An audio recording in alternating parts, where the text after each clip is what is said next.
جن کی شادی ان کی شادی ڈرامہ اتنا کہ انٹرسٹنگ ہو چکا ہے، اگلی قسط بھی بہت ہی مزے کی ہونے والی ہے۔ تو اس ویڈیو میں ہم اگلی قسط کا ریویو بہت تفصیل کے ساتھ آپ سے شیئر کرنے والے ہیں، ویڈیو کو آخر تک ضرور دیکھیے گا۔ تو جیسا کہ آپ نے دیکھا کہ سمیرہ نے آذر جن کو چکمہ دے کر کسی بابا جی سے مدد لی ہے، تعویذ بنوائے اور پہنچ جاتی حویلی اپنے شوہر کو بچانے کے لیے۔ جمشید اسے دیکھ کر حیران ہوتا ہے اور ایسے میں سمیرہ اسے سب بتاتی ہے کہ ہم یہاں سے نکل جائیں گے، لیکن سمیرہ کا پیچھا کرتے اسد نے تہہ خانے تک پہنچ کر اپنی آنکھوں اور کانوں سے سب دیکھ لیا، لیکن پھر اچانک سے سمیرہ اس سے پہلے کہ تالا کھولتی آذر وہاں آ جاتا ہے، سمیرہ کی چالاکی کو پکڑ لیتا ہے۔ وہ جن ہے، کوئی عام انسان نہیں جو سمجھ نہ سکے کہ اس کی ناک کے نیچے کیا چل رہا ہے۔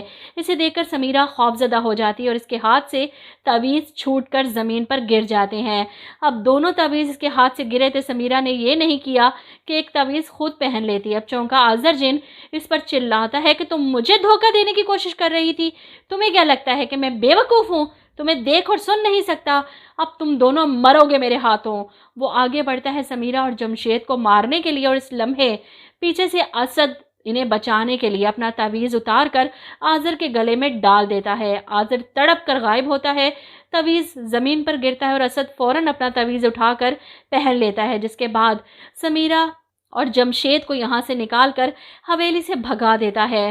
خیر ان دونوں کے جانے کے بعد اسد بھی سکھ کا سانس لیتا ہے کہ جان چھوٹی اس عورت سے، لیکن آذر جو اس تعویذ کے اثر سے زخمی ہوا تھا، اس کی گردن پر ایسے جیسے توق کا نشان ہے، اور یہ دیکھ کر چمکی پریشان ہو جاتی ہے، اسے دوائی لگا رہی ہے اور ساتھ ہی سمجھا رہی ہے، میں نے تمہیں کتنا کہا تھا آذر کہ انسانوں پر بھروسہ مت کرو، لیکن تمہیں تو میری کوئی بات سمجھ ہی نہیں آتی۔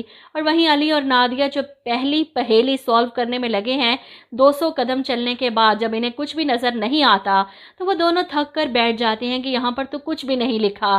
ایسے میں علی اور نادیہ دونوں کو یا تو درخت پر یا کسی پتھر پر کچھ لکھا نظر آئے گا کہ زمین کھودو۔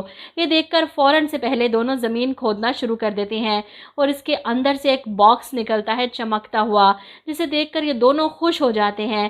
اب اس باکس کو کھولیں گے جس میں سے انہیں کچھ ایسا ملے گا جو آذر اور چمکی کو ہرا سکتا ہے، وہ طلسماتی ہتھیار جس کے بارے میں آذر اور چمکی بات کر رہے تھے۔ خیر ان دونوں کو اس طرح کام کرتے دیکھ اور ایک دوسرے سے خوشی میں ہاتھ ملاتے دیکھ چمکی یہ سب ریکارڈ کر رہی تھی۔ اسے یہ اندازہ نہیں تھا کہ یہ لوگ کس چیز کی تلاش کر رہے ہیں، اسے صرف یہ لالچ تھا کہ خوشی کو جا کر بدگمان کرنا ہے علی سے، اور اسی لیے وہ خوشی کے پاس پہنچ جاتی علی اور نادیہ کے بارے میں بتانے کے لیے کہ علی نے نادیہ کو پرپوز کیا ہے، اسے شادی کرنا چاہتا ہے، وہ نادیہ کے ساتھ ہے اس وقت بھی۔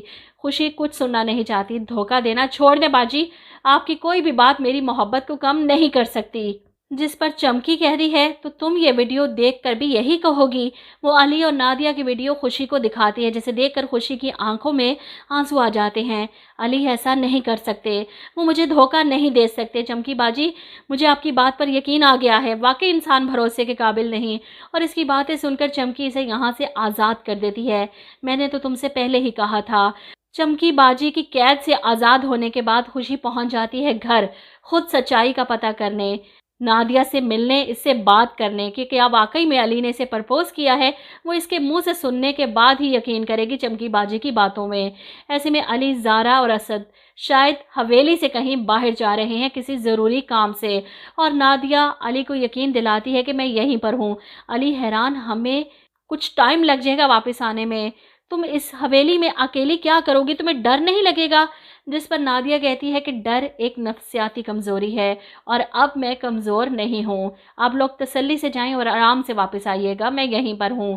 خیر یہ سب لوگ چلے جاتے ہیں۔ ان کے جانے کے بعد اچانک سے دروازے پر دستک ہوتی ہے۔ نادیہ حیران کہ اس وقت یہاں کون آ گیا، باہر کا دروازہ کھولتی ہے تو باہر کوئی بھی نہیں۔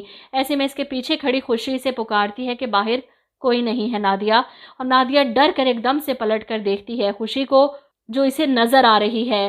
وہ اپنی مرضی سے کسی کو بھی نظر آ سکتی ہے، اور نادیہ کے سامنے آنے کا مقصد صرف نادیہ سے سچائی اگلوانا ہے کہ کیا سچ میں چمکی باجی نے جو ویڈیو بنائی ہے وہ سچ ہے، علی نے تم سے اظہار محبت کیا ہے۔ تو ظاہر سی بات ہے نادیہ کو یہی لگا تھا کہ وہ علی ہے، اس لیے وہ خوشی کے سامنے اقرار کرتی ہے کہ ہاں مجھ سے اظہار محبت کیا ہے، علی نے مجھ سے شادی کرنا چاہتے ہیں اور میں بھی بہت خوش ہوں۔ یہاں پر خوشی بدگمان ہو جائے گی علی سے، اور وہیں جازم کی انٹری ہوگی ڈرامے میں اچانک سے، اور خوشی جس کا ابھی ابھی دل ٹوٹا ہے علی کی وجہ سے، جازم سے مل کر اس کے کندھے پہ سر رکھ کر روتی ہے کہ شاید میرا انتخاب ہی غلط تھا، انسان واقعی دھوکے باز ہوتے ہیں۔